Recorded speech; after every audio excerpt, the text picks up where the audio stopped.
Érase una vez, en una tierra lejana al sur, una reina poderosa y sabia gobernaba un reino próspero.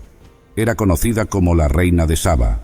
Rica en oro, especias exóticas y piedras preciosas, su reino brillaba con la opulencia del comercio y la sabiduría que ella misma poseía. Pero en su palacio, lejos de Jerusalén, había oído hablar de un rey extraordinario, famoso por su incomparable sabiduría, el rey Salomón de Israel. Los rumores que llegaban hasta ella no solo hablaban de su sabiduría, sino también de las grandes obras que realizaba y del favor que tenía de su Dios, el Señor de Israel. Intrigada y deseosa de comprobar con sus propios ojos si aquellos relatos eran ciertos, la reina de Saba decidió emprender un largo viaje hasta Jerusalén. No iba solo por curiosidad, sino con el propósito de poner a prueba a Salomón, deseosa de comprobar si aquella sabiduría, que según decían, era otorgada por Dios, realmente estaba a la altura de las historias que se contaban en los rincones más lejanos de su reino. Con su séquito real y una caravana cargada de riquezas, la reina de Saba partió hacia la tierra de Israel, preparada para desafiar al gran rey con las preguntas más difíciles que guardaba en su corazón. Y todos los días, mientras la reina de Saba viajaba hacia Jerusalén, su caravana avanzaba con impresionante esplendor. Camellos cargados de oro, especias raras y piedras preciosas encabezaban la marcha, mostrando el poder y la riqueza de su reino. Sus sirvientes y guardias, ataviados con los mejores trajes y armaduras, acompañaban a su reina, que no solo buscaba un encuentro político, sino una prueba de la sabiduría divina. Al llegar a Jerusalén, la reina fue recibida con gran honor en la corte del rey Salomón. Su entrada fue majestuosa, con la magnificencia de su séquito y las ofrendas que traía. Pero, más allá del esplendor material, lo que ella más anhelaba era una conversación profunda con el rey que había alcanzado tal fama. La reina no perdió tiempo.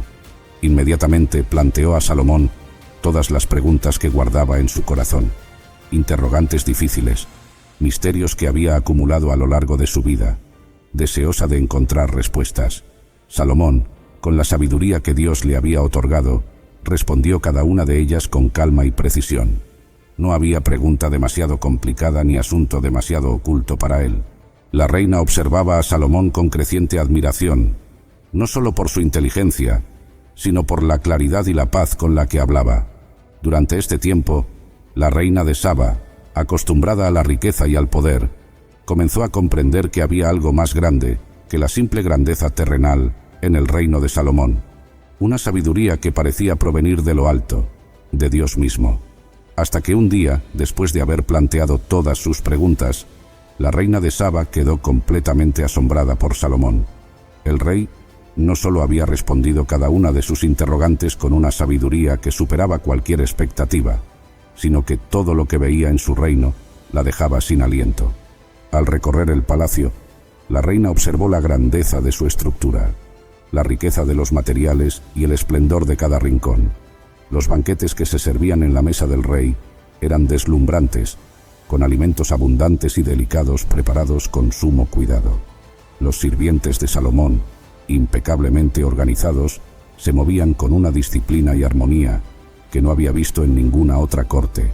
Incluso las vestimentas de los funcionarios del rey y la disposición de sus siervos reflejaban una prosperidad y orden asombrosos. Finalmente, cuando presenció las ofrendas que se realizaban en el templo del Señor, el asombro de la reina alcanzó su máximo.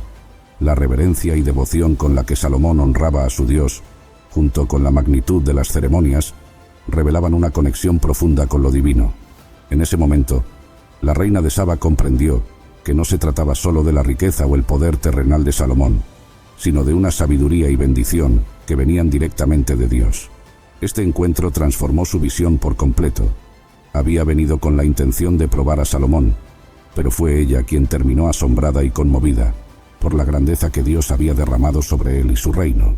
Y por eso, la reina de Saba, profundamente impresionada, reconoció que todo lo que había escuchado acerca de Salomón y su sabiduría no solo era cierto, sino que, en realidad, las historias que había oído no alcanzaban ni la mitad de la realidad.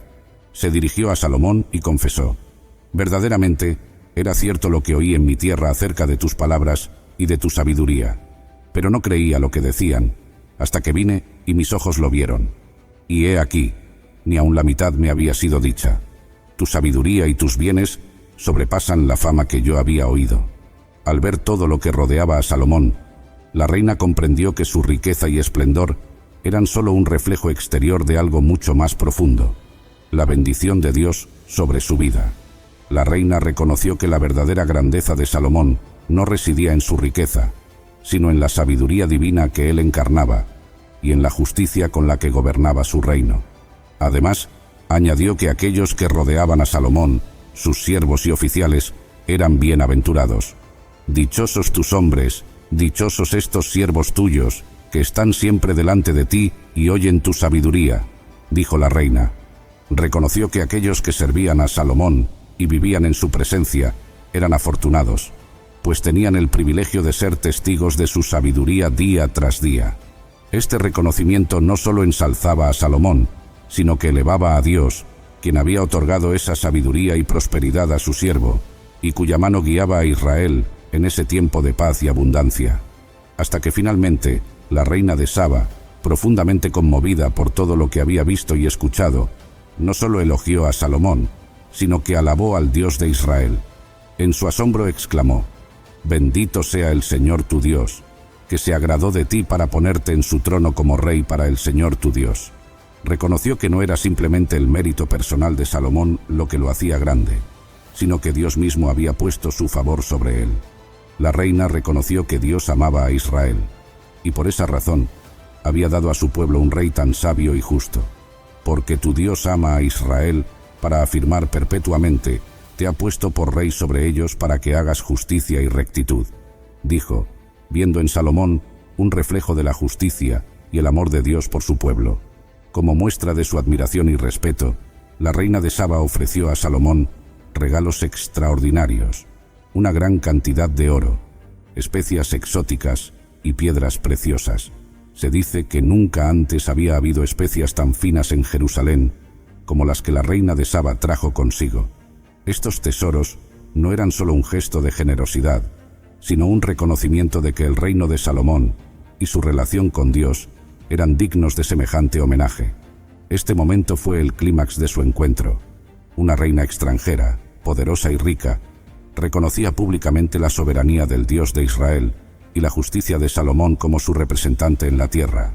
Y desde ese día, tras el intercambio de sabiduría y regalos, el rey Salomón, en un gesto de generosidad real, no solo aceptó los presentes de la reina de Saba, sino que le otorgó mucho más de lo que ella había traído.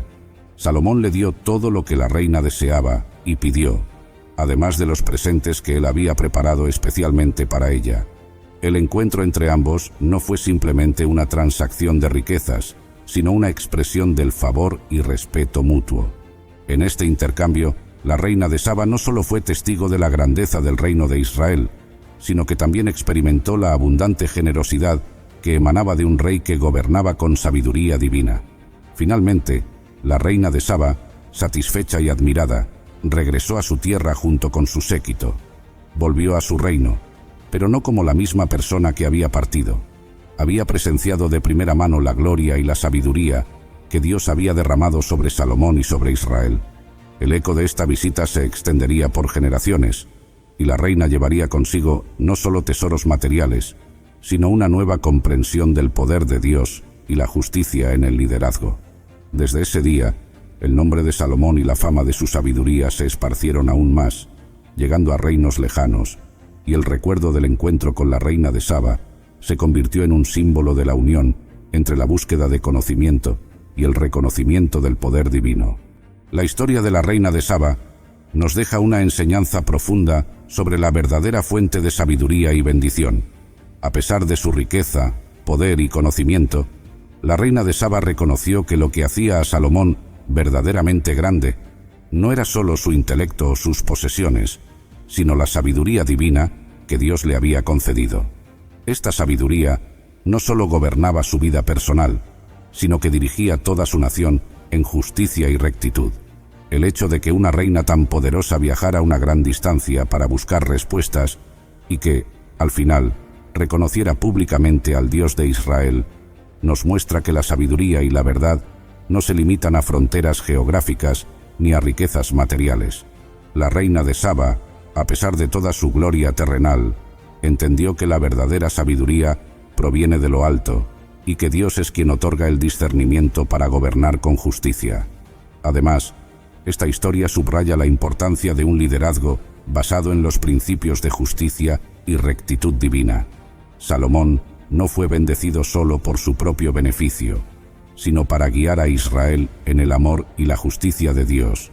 La reina de Saba alaba al Señor diciendo: «Bendito sea el Señor tu Dios, que se agradó de ti para ponerte en su trono como rey para el Señor tu Dios», fingiendo que el reinado de Salomón no era solo un privilegio, sino una responsabilidad hacia su pueblo. Finalmente, la lección principal es que la verdadera grandeza y prosperidad no provienen de la acumulación de riquezas o poder, sino de vivir bajo la guía y bendición de Dios. Bajo mi mano, Israel floreció como nunca antes. En la cúspide de mi reinado, bajo la bendición de Dios, Israel alcanzó alturas de esplendor y sabiduría nunca antes vistas. El día que el templo de Jerusalén, una maravilla arquitectónica bañada en oro, abrió sus puertas, el mundo se maravilló ante nuestra gloria. Las naciones se inclinaban ante nuestra prosperidad, y mi corte era el centro de la sabiduría divina. En ese momento, frente a la majestuosidad del templo y la admiración de mi pueblo, estaba claro que no había habido, ni habría, un rey tan sabio y rico como yo. Soy el rey Salomón, y esta es mi historia. En el corazón de Jerusalén, bajo el reinado de David, el rey guerrero y poeta que capturó la ciudad de David y unió a Israel, nací yo, Salomón, hijo de David y Betsabé, cuya historia de amor y redención es tan compleja como conmovedora. La historia de cómo llegué a ser rey es bastante intensa y llena de drama familiar. Era un tiempo de incertidumbre en el reino de Israel. Mi padre, el rey David, ya en sus últimos días, se encontraba debilitado y distante de los asuntos del Estado. En este vacío de poder, mi hermano Adonías, audaz y ambicioso, vio una oportunidad para asegurarse el trono. Con el apoyo de figuras influyentes, incluidos Joab, el comandante del ejército, y Abiatar, el sacerdote, Adonías organizó un banquete en el que se proclamó rey ante sus seguidores, sin esperar la bendición de nuestro padre. Sin embargo, Adonías había subestimado un factor crucial: la promesa divina y la voluntad de David. Mi madre, Betsabé, una mujer de inteligencia y determinación, junto con Natán, el profeta de Dios, actuaron rápidamente ante esta usurpación. Natán ideó un plan. Primero, Betsabé iría a David para recordarle su juramento de que yo, Salomón, su hijo con ella, sucedería al trono. Luego, Natán entraría para confirmar las noticias de las acciones de Adonías y preguntar si David había cambiado de opinión respecto a quién debería ser el próximo rey. La estrategia de Natán y Betsabé funcionó. Al ser informado de la situación, mi padre se conmovió por la lealtad a su palabra y la necesidad de actuar conforme a la voluntad de Dios. Entonces, David tomó medidas inmediatas para asegurar mi ascenso al trono, instruyendo a Sadoc el sacerdote, a Benaías, hijo de Joiada, y al mismo Natán, para que me ungieran rey sobre Israel y Judá. El ritual de ungimiento tuvo lugar en el manantial de Gión, un acto público y simbólico que no dejaba dudas sobre la legitimidad de mi reclamo. Montado en la mula de David, fui escoltado por la ciudad en una procesión que culminó con mi ungimiento. El sonido de las trompetas y el júbilo del pueblo resonaron por todo Jerusalén, sellando mi designación como el verdadero heredero del trono. Este momento no solo representó mi triunfo sobre la adversidad y la intriga, sino que también reafirmó el papel de la providencia divina en la sucesión real, la lealtad, la astucia y la fe de aquellos cercanos a mí, especialmente mi madre Betsabé y Natán el profeta. Fueron cruciales en este proceso. Así, mi reinado comenzó no solo con el desafío de unificar y liderar a Israel, sino también con el compromiso de honrar las promesas hechas, tanto a nivel humano como divino. Tras asegurar mi posición como rey de Israel y Judá, sentía una inmensa responsabilidad sobre mis hombros. Gobernar un reino tan vasto y diverso, con sus innumerables desafíos y complejidades, requería más que fuerza y astucia política. Necesitaba una guía divina, un entendimiento profundo de la justicia, la misericordia y la verdad. Buscando esta conexión con lo divino, viajé a Gabaón, donde se encontraba el principal altar de sacrificios, un lugar sagrado que había servido a mi pueblo durante generaciones. Allí, en un acto de fe y devoción, ofrecí 1000 holocaustos a Dios. Este gesto no buscaba simplemente ganar favor divino, sino expresar mi total dependencia y entrega al Señor, reconociendo que cualquier éxito de mi reinado dependería de su sabiduría y guía. Fue esa noche, después de los sacrificios, cuando Dios se me apareció en un sueño. En ese sueño, el Señor me dijo: «Pide lo que quieras que te dé». Frente a esta oferta divina, podría haber solicitado riqueza, victorias sobre mis enemigos o una larga vida. Sin embargo, consciente de mi juventud y de la tarea monumental que tenía por delante, pedí algo que consideraba fundamental para gobernar con justicia y eficacia. «Dame, pues, ahora sabiduría y conocimiento para dirigir a este pueblo, porque ¿quién podrá gobernar a este tu pueblo tan grande?». La respuesta de Dios fue de aprobación y generosidad. No solo me concedió la sabiduría que había pedido, sino que también prometió darme riquezas, bienes y honor como nunca había tenido rey alguno antes de mí, y como no lo tendría ninguno después, si seguía sus caminos como lo hizo mi padre David. Este momento fue crucial, no solo para mi reinado sino para todo Israel, pues marcó el comienzo de una era de prosperidad, justicia y paz, guiada por la sabiduría divina. Al despertar, estaba lleno de una nueva comprensión y un propósito renovado. Regresé a Jerusalén, al Arca de la Alianza, donde ofrecí sacrificios y compartí un banquete con mi corte, celebrando lo que sabía que era un cambio fundamental en mi vida y en mi forma de gobernar. Desde el inicio de mi reinado, albergaba el profundo deseo de construir un templo permanente para albergar el Arca de la Alianza, símbolo de la presencia divina entre nosotros. Mi padre, David, había concebido este sueño, pero fue a mí a quien se le concedió la tarea de hacerlo realidad, pues se dijo que él había derramado mucha sangre y librado grandes batallas, mientras que mi reinado estaba marcado por la paz y la estabilidad, condiciones propicias para tal empresa. La construcción del Templo de Jerusalén no fue solo un acto de fe, sino también un monumental esfuerzo de colaboración y planificación.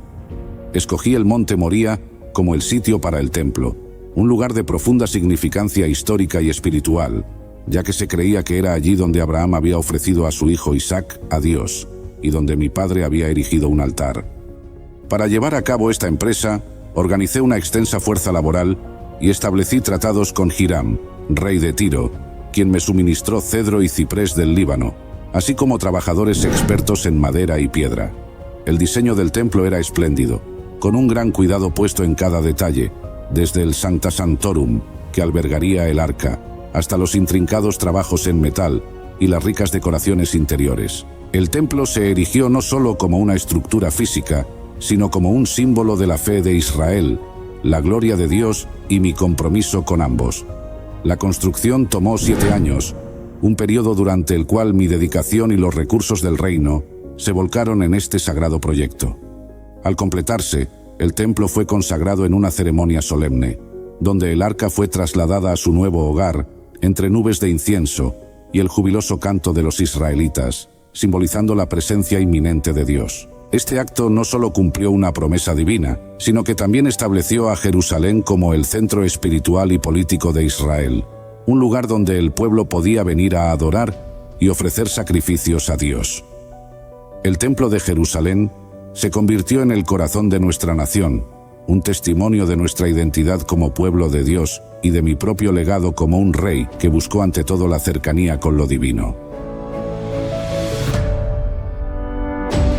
El juicio de las 2 madres es quizás uno de los episodios más emblemáticos de mi reinado, destacando no solo la sabiduría divinamente otorgada, sino también mi compromiso con la justicia y la verdad. Esta historia se ha convertido en un ejemplo atemporal de astucia judicial y comprensión humana. 2 mujeres que vivían en la misma casa y habían dado a luz casi al mismo tiempo, se presentaron ante mí con un dilema desgarrador. Durante la noche, uno de los bebés murió, y cada madre afirmaba que el niño sobreviviente era el suyo, acusando a la otra de haber intercambiado los bebés mientras dormían. Escuchando sus argumentos, me enfrentaba a un caso sin testigos ni evidencia clara que pudiera guiarme. Era un enigma que requería más que el conocimiento de leyes. Necesitaba una profunda comprensión de la naturaleza humana. Inspirado por la sabiduría que Dios me había concedido, propuse una solución radical. Ordené que trajeran una espada y declaré que el niño vivo sería dividido en dos, entregando una mitad a cada mujer. Mi sentencia, aunque dramática, no tenía la intención de llevarse a cabo, sino que buscaba revelar la verdad a través de la reacción de las madres. La verdadera madre, impulsada por un amor incondicional hacia su hijo, prefirió renunciar a él antes que verlo muerto, suplicando que se le entregara a la otra mujer para salvarle la vida. La otra, en cambio, aceptó mi veredicto, revelando así su falta de vínculo maternal con el niño. Inmediatamente, ordené detener la ejecución de la orden y declaré que el niño debía ser entregado a la primera mujer, la verdadera madre. Esta decisión no solo resolvió el caso, sino que también demostró la importancia de la sabiduría, la compasión y la capacidad de discernir la verdad en la administración de la justicia. Este acto de sabiduría se difundió rápidamente por todo Israel y más allá, consolidando mi reputación como un rey justo y sabio, cuyo entendimiento superaba las meras leyes escritas, alcanzando la esencia misma de la justicia divina. Bajo mi reinado, Israel alcanzó una prosperidad sin precedentes, convirtiéndose en un centro de comercio, sabiduría y cultura que atraía a personas de naciones lejanas. Esta era dorada fue, en parte, el resultado de mis esfuerzos diplomáticos, estableciendo alianzas estratégicas y fomentando relaciones comerciales que expandieron nuestra influencia y riqueza. Uno de los ejemplos más notables de estas relaciones fue mi alianza con Hiram, rey de Tiro, quien no solo proveyó los materiales y artesanos para la construcción del templo, sino que también estableció un acuerdo comercial. Juntos, lanzamos expediciones marítimas a Ofir y otros lugares lejanos, trayendo oro, plata, marfil, especias y maderas preciosas, enriqueciendo considerablemente el tesoro de Israel. Sin embargo, de todas las visitas y alianzas, la más famosa fue sin duda la de la reina de Saba. Atraída por los rumores de mi sabiduría y la grandeza de mi reino, la reina emprendió un largo viaje desde el sur para ponerme a prueba con preguntas difíciles y acertijos. Le mostré todos mis conocimientos, el esplendor de mi corte y la magnificencia del templo. Impresionada por lo que vio y oyó, la reina proclamó que ni siquiera la mitad de mi grandeza le había sido contada, y me ofreció regalos ricos y exóticos, estableciendo una relación de respeto mutuo y entendimiento entre nuestros reinos. La prosperidad de Israel bajo mi gobierno permitió que dedicara recursos significativos a la adquisición de conocimientos y al estudio de diversas disciplinas, incluidas la botánica, la zoología y la astronomía. Me deleitaba en el estudio de las plantas, desde los cedros del Líbano hasta el hisopo que brota de los muros, y de los animales, aves, reptiles e insectos. Mi corte en Jerusalén se convirtió en un centro de aprendizaje e intercambio intelectual, atrayendo a sabios, científicos y filósofos de todas partes del mundo conocido. Además, mi pasión por los animales me llevó a crear jardines y parques en los alrededores de Jerusalén, donde se podían encontrar especies exóticas de plantas y animales traídos de tierras lejanas. Estos jardines no solo eran lugares de belleza y contemplación, sino también espacios de estudio y observación que contribuían a nuestro entendimiento de la naturaleza y sus ciclos. La riqueza de mi reino también se manifestó en la acumulación de tesoros materiales y en la construcción de obras majestuosas. El palacio que construí, por ejemplo, no solo era un testimonio de la arquitectura y el arte de la época, sino también un hogar para la vasta colección de artefactos, escrituras y objetos de valor incalculable que había reunido. Estos tesoros incluían oro y plata en cantidades casi inimaginables, joyas preciosas y obras de arte de gran belleza y significado. Sin embargo, a pesar de todas estas riquezas y el esplendor de mi corte, siempre entendí que el verdadero valor residía en el conocimiento y la sabiduría. Mi pasión por aprender y comprender el mundo alrededor de mí fue una constante a lo largo de mi vida. Y busqué transmitir este amor por el conocimiento a través de mis escritos y proverbios, enseñando que la observación y el estudio de la creación de Dios pueden revelar profundas verdades sobre la vida y el universo. A través de mis escritos en la Biblia, los libros de Proverbios, Eclesiastés y Cantar de los Cantares, quise cubrir todo lo que experimentamos en la vida, cómo buscamos saber más y entender el mundo, cómo pensamos sobre la vida y la muerte, y cómo vivimos el amor. Proverbios es como un libro de consejos para vivir bien. Aquí comparto ideas sobre ser una buena persona, tomar decisiones inteligentes y vivir con respeto hacia los demás y hacia Dios.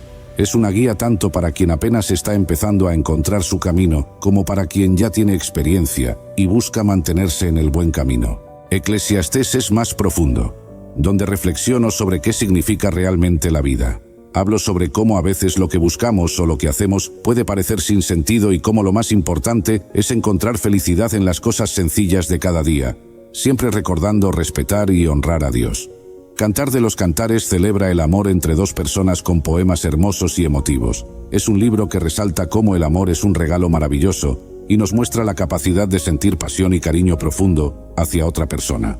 Juntando todo, estos libros ofrecen una mirada completa a la vida, desde consejos prácticos y reflexiones sobre nuestro paso por el mundo, hasta la importancia del amor. Quería dar una guía que no solo enseñe a vivir correctamente y con sabiduría, sino que también ayude a entender los grandes misterios de la vida y a valorar el amor en todas sus formas. El declive de mi reinado y mi alejamiento de los preceptos divinos son aspectos de mi historia que a menudo se discuten con una mezcla de fascinación y admonición. Una de las manifestaciones más notables de este alejamiento fue, sin duda, mi relación con las mujeres. Tuve 700 esposas de sangre real y 300 concubinas, una cifra que simboliza no solo la extensión de mi poder y riqueza, sino también la complejidad y, eventualmente, las consecuencias de mis decisiones personales. Mi corte en Jerusalén, en el apogeo de su esplendor y magnificencia, era un reflejo de la vasta influencia y riqueza acumulada durante mi reinado. Las alianzas matrimoniales con princesas de naciones vecinas y lejanas eran parte de la diplomacia de la época, buscando asegurar la paz y fortalecer las relaciones políticas con otros reinos. Sin embargo, estas uniones trajeron consigo no solo un entrelazamiento de linajes y poderes, sino también la introducción de costumbres y creencias religiosas extranjeras al corazón de Israel. A pesar de la sabiduría divinamente otorgada y mi temprano compromiso con seguir los caminos de Dios, me desvié al permitir y, en algunos casos, participar en la adoración de los dioses de mis esposas. Este sincretismo religioso fue no solo una transgresión de los mandamientos divinos, que claramente prohibían la idolatría, sino que también minó la pureza de la fe de Israel y comprometió mi relación con Dios. La Escritura narra cómo este alejamiento provocó la ira de Dios, quien advirtió que el reino sería dividido como consecuencia de mis acciones. Mi incapacidad para permanecer fiel a las leyes y preceptos divinos, a pesar de la sabiduría y las bendiciones recibidas, sirve como una advertencia sobre los peligros de la complacencia, el exceso y la influencia corruptora del poder y la riqueza. Mi vida, con sus triunfos y desaciertos, ofrece múltiples lecciones que trascienden el tiempo y la cultura, sirviendo como fuente de reflexión para todas las generaciones. Mi vida sirve como un recordatorio de que, a pesar de los dones y bendiciones que podamos recibir, la verdadera sabiduría yace en vivir una vida que honra a Dios, que busca el bienestar de los demás y que valora la humildad y la fidelidad por encima de las glorias temporales del mundo. Si te ha gustado explorar las lecciones de mi vida y deseas descubrir más sabiduría para aplicar en tu día a día, te invito a suscribirte al canal. No olvides compartir este video con tus amigos y familiares para que ellos también puedan beneficiarse de estas enseñanzas. Gracias por tu apoyo y hasta el próximo video.